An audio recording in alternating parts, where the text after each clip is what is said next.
Whether you're buying a ready-to-wear suit or a completely bespoke suit, the process is the exact same for the fabric and how the fabric goes from sheep to shoulders, for lack of a better term.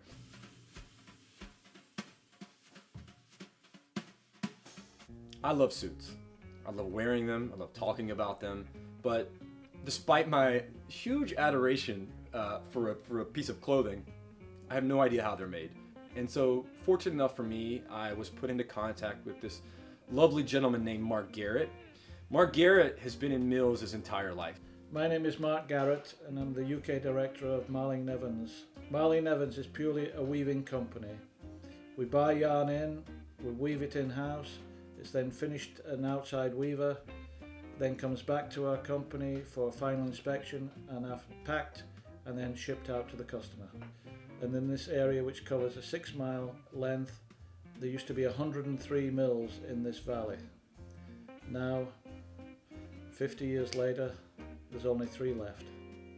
In its peak, Huddersfield and the surrounding areas had hundreds and hundreds of mills. They were truly everywhere, and it was the most common trade in that area, with over half of the men working in the mills and 2/3 of the women all employed by these mills in this region.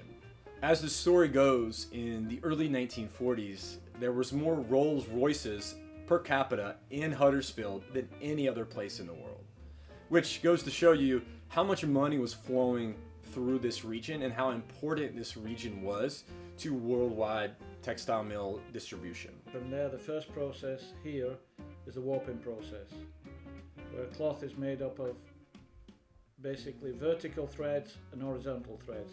The vertical threads are called warp ends and the horizontal threads are called weft. So the first process is the warping, it then goes from there into the loom, the weaving process. After that it then goes through our mending department to check for any faults, any yarn that is broken, and the menders then have to stitch it back in. Once that is ready, it then goes off to the finishers.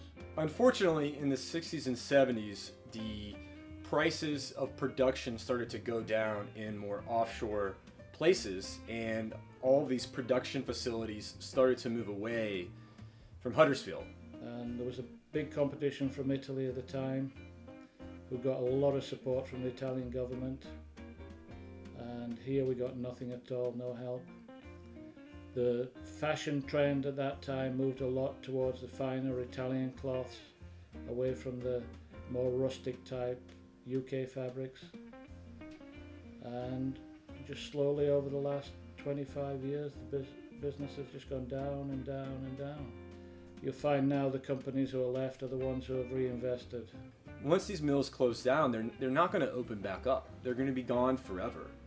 And I feel like it's really important to tell the stories of people like Mark championing these mills and this production in a world that is going more and more away from it. More and more. It's not only is the production moving away from England, but a lot less people are wearing tailored garments these days. But there are still people in the world who like to get dressed up, and the key is to offer them something a little special. That's why it's important for the guys at retail level that they have a story to sell to these guys.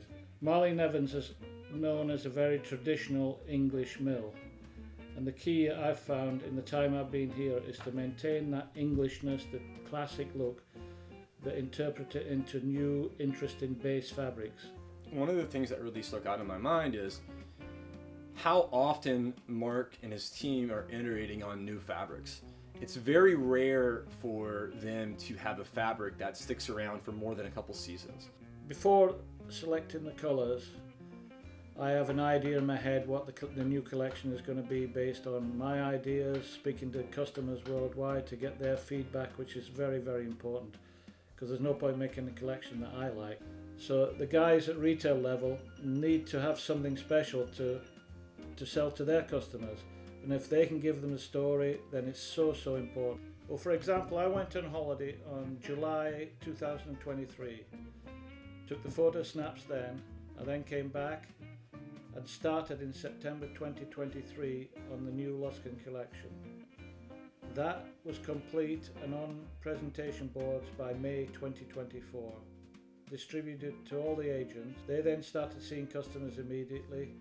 We then started receiving first sample in August 2024. We will not receive the first production orders for that until probably December 24, January 25. The customer will receive the goods at best end of March 25, and those garments will not hit the store until September 25. So ultimately, from starting the collection to those garments hitting store is 2 years. So we finish at the mill. I'm like, well, should we get lunch? And Mark's like, no, we actually have, that's just the first half of the process. And I said, I'm sorry, what? And he said, no, now we have to go to the finisher. And I was like, well, what's the finisher? So we get in this car and we head over to W.T. Johnson's. Personally, I spend a lot of time at the finishers because I find that one of the most important processes of the fabric. And when they started, they picked the site simply because of the water.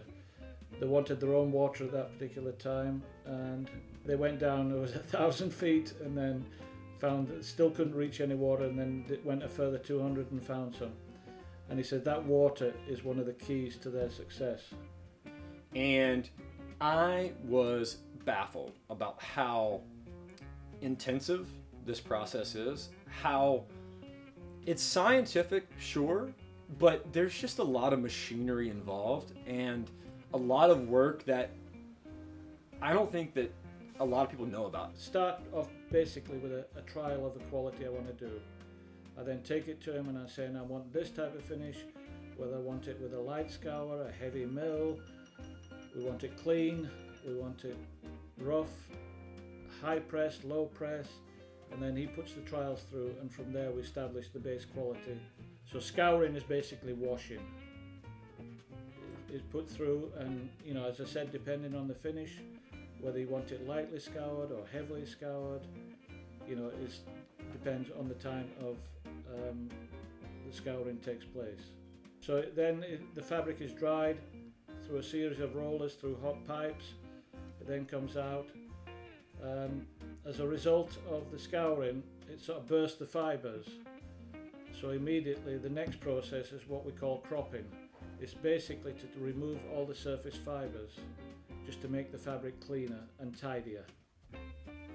And then after it goes through the cropping process, then there's a series of pressing machines available to us at W.T. Johnson.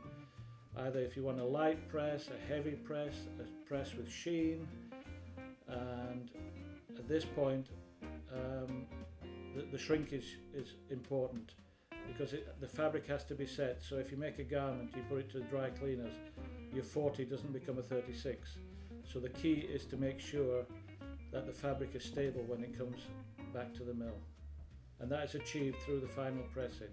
I loved every aspect of this process. Of course, I enjoyed learning about the intricacies of it and learning and gaining knowledge about how it worked, but I also really enjoyed the people behind it. It was great to meet Mark and Alan, who were experts in their field, and it was great to meet folks at the finisher and at the mill who have, for a lot of people, have been doing this their entire lives. And so it was then that I felt a real honor and pride in being able to video this and tell that story, because that once this process goes away, once the mill shuts down or the textile or the finisher shuts down, it's not coming back.